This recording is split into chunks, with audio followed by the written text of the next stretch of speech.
So going back into sort of the new investment, so you're now moving. So you got your new business is SmartGrade. Well, one of many actually. You've got three Yeah, I businesses should. going. So I'm doing too many things at the moment. But if I briefly explain what all of them are, and then I'll end triumphantly with the two new ventures. So the first thing I sort of already mentioned is I do bits of advisory work across the sector, not just with MIS, but including with either MIS vendors or investors in MIS vendors.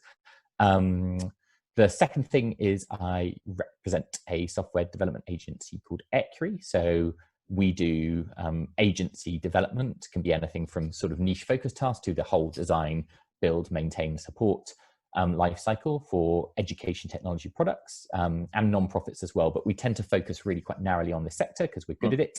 That was founded by an old ARC friend of mine called Jose Diaz, and he's grown it into a really successful company with really great people. So I'm really enjoying that. And that's a sort of a second thing.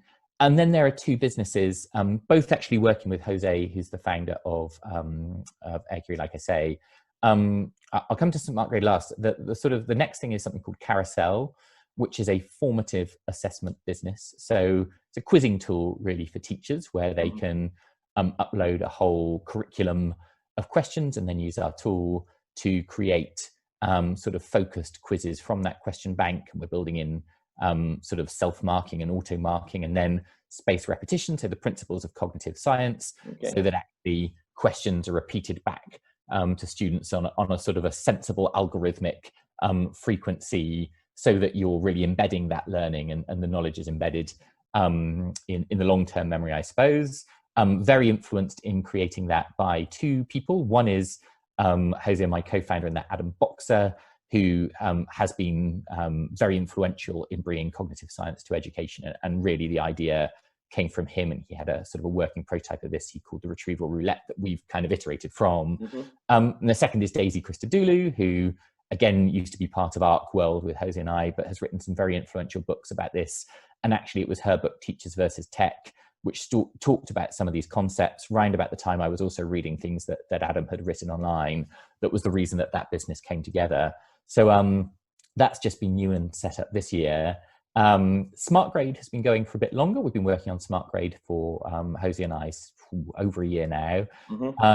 We've been quite low key about it, not for any stealthy reasons or sort of suspicious reasons, just because I believe in not shouting until you have something to shout about.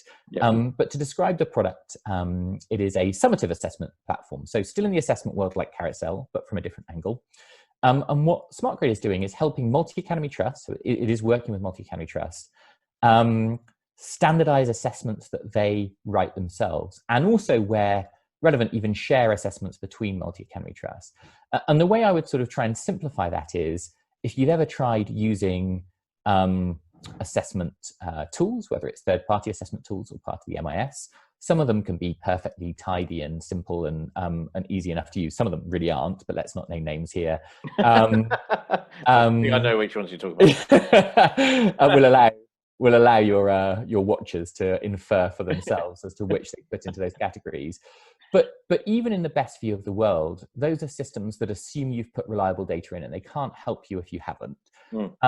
My huge anxiety, the more I've worked with assessment data, and that's been a large part of my career, including at Assembly, is that as a sector, we might be guilty of helping schools to make crap data look ever prettier and ever more seductive, which is actually quite a dangerous trend to be on. So SmartGrade is designed to bring reliability to the assessment process. So at its heart, it's a mark book and a grade book, and you can use it to record your grades along the school, and it's good at that, and it's very quick and easy to create a template once and roll it out to all the schools in the MAT.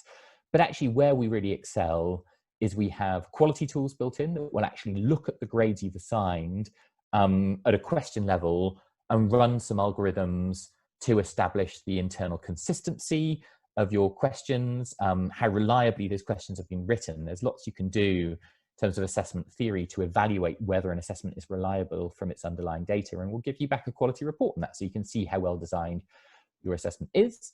And then the final thing we do, I guess, where I started the description, is that we actually help you standardize your assessment. So if you've written an in-house assessment and rolled it out to all of the schools in your trust, you may well have a sample size of more than 1,000 students. And that's actually a pretty good sample to standardize. So we'll help you run that standardization process, work out where to set the grade boundaries based on a mixture of your knowledge of that assessment and the underlying data. And there's all kinds of clever, again, algorithms that go into that process. And if I was to sort of take a step back and say why those two things, I remain of the view that assessment and assessment quality is one of the most important areas that EdTech can influence and improve when it comes to student outcomes. And I think, frankly, a lot of the technology that we've built in that area in the last decade is just making things that are slightly better versions of online spreadsheets. And I think it's time we brought some real innovation to that area.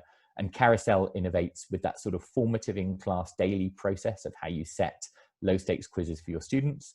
And SmartGrade helps with the sort of medium stakes end of term or end of year internal assessments, but tries to bring some real work to the quality of that. And just one final thing to say about SmartGrade is we partner very closely with an organization called Evidence-Based Education. Awesome group of people up in Sunderland, Stuart Kime, Rob Coe, Jack Devison, are the sort of people that run that organization. And variously, they have commercial or academic sort of approaches to this, but they have a very strong rigor in the way that they see assessment. And I think that's important for us, because I think one problem as an EdTech organization is you can basically just be tech with some marketing and maybe one person who was a teacher once or something. I am not, an educator. I have never properly taught in a classroom, not at any meaningful sort of scale anyway. And so you wouldn't want me being all of the theory of an organization like ours. So thinking through where you get that theory from, with Carousel, we're very lucky to have Adam Boxer as part of the founding team. With SmartGrade, we have Evidence-Based Education as part of our sort of advisory process. And I think that brings something to our products that you wouldn't get if it was just, say me and Jose on our own. Yeah, definitely. You definitely shouldn't just use tech for tech purposes, or for the sake of tech anyway, for sure. Precisely. So actually, have you? So I know we've talked about it a few times. So do any of these solutions solve that problem of reporting up to a MAT with the standardization of assessment? Yeah. So SmartGrade is MAT first. We may have a school version at some point, but I used to say that in assembly, and we never got round to having a school version of our analysis product when I was there. I'm not sure what the state is now. But we're really focused on MATs with SmartGrade. We have several early adopter schools, so we're over 50 schools now signed up and using the product in some form or other. That's good. We're just sort of launching this autumn publicly, but we wanted to have a real thing that schools were actually using by the time we launched. And we were lucky to have, MATs that I knew were really facing the problem of how they write their own assessments, standardize their own assessments, and then roll out that process to schools nice and simply. We knew that MATs were struggling with that. And so we were really lucky to have some MATs that signed up to sort of be explicitly early adopters. And coming back, I suppose, to your previous question, how do MATs engage with suppliers? What's been wonderful about that process is each of those MATs knows they are an early adopter. And if anything, I don't think I'm talking on their behalf, thinks of that as a strength rather than a weakness, because we explicitly said we wanted to limit the number of early adopters to sort of 5 tops, because we actually wanted to respond to their needs and build the product around what they wanted and get that product market fit, and then roll out more broadly once we have that. So, your question, are any of my products solving, or our products solving that problem? Yes, very definitely. If you are a MAT watching this and you're struggling with how you sit assessments across all of your schools, you should probably come and have a chat with us. But I would actually just save a sentence or two for the Carousel side of things, which has started much more ground up. Our teacher sort of account version of the product, which launches at the start of September. We've got early adopters using it at the moment and testing that out, is where we're starting from. So we're starting just from the needs of a teacher, but we have whole school and MAT accounts within our sort of next 3 to 6 month horizon, in that order, whole school, then MAT. And it definitely isn't a bolt-on. We've architected the product thinking about those needs from day one.